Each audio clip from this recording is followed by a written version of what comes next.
Почитувани, случајот со онкологија е веќе втор случај по пресудата за модуларната болница, каде што некогашниот министер за здравство, а сега привремен чувар на местото председател на СДС, Венко Филипче, е иземен од одговорност. Човекот кој бил министер за здравство во периодот кога на онкологија се правел овој криминал од тешки размери, каде што е оштетен буџетот во износ од над 2,2 милиарди денари, бил Венко Филипче. Венко Филипче повторно не е во истражна или судска постапка, па така легитимно го поставуваме прашањето. Дали Филипче има некаков договор со поединци од судската или обвинителската фела, да не биде повикан дури ниту на разговор?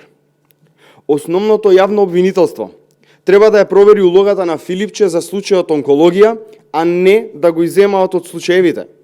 Филипче не беше вклучен ниту во процесот за модуларната болница, ниту за онкологија, ниту за стабри вакцините, ниту за крвави тендери. Едноставно Филипче делува како да е заштитен од судството, кое што тие заедно со ДУИ го бираа.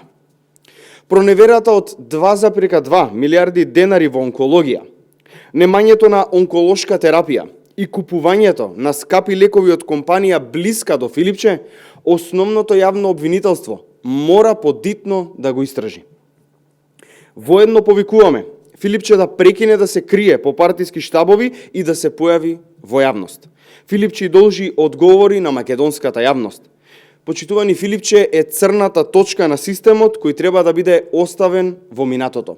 Филипче е синоним за криминал, корупција и неспособност. Ви благодарам. Доколку имаме прашања, повелете. За коментарите на СДСМ за случајот онкологија. Благодарам на прашањето. Во однос на тоа, би сакале да потенцираме дека Мизрахи не обвинува, туку обвинителството и судството. И тоа може и мора повторно да биде отворено, затоа што сите знаат за одговорноста на Венко Менгеле. Веќе неколку недели Филипче гласно молчи на нашите прашања. Еве би сакале повторно да прашаме дали е измислена аферата за златната виза. Дали е измислена аферата за тоа дека Филипче си местеше блиски луѓе за директори на клиники, а потоа им даваше тендери на родителите на истите.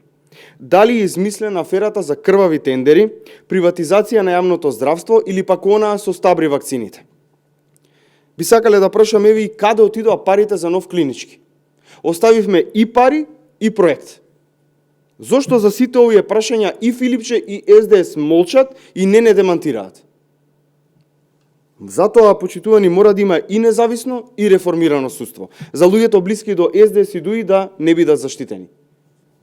Благодарам. Ако има друго прашање. Како ги коментирате обвинувањата од председателот на СДСМ, Венко Филипче, кој вчера очти изјави дека договорот со Велика Британија представува грабеж, а власта води нетранспарентна политика? Благодарам и на ова прашање. Сметаме дека Венко не го разбира поемот грабеж. Грабеж е кога, например, фирмата која гради на клинички ќе ти изгради хациенда, како што тоа му се случи на Венко. Грабеж е кога имате корона криза, а Венко како министер ќе набави кинески вакцини по двојно поскапи цени. Грабеж е кога крадените пари од Македонија, заедно со вистинскиот лидер на СДС, Зоран Заев, ќе ги изнесете во Дубај и таму ќе ги инвестирате. Грабеж е кога на македонците и на албанците ќе инвестувате водовод во Тетово, а потоа ќе им изградите модуларни болници каде што живи ќе бидат запалени 14 луѓе.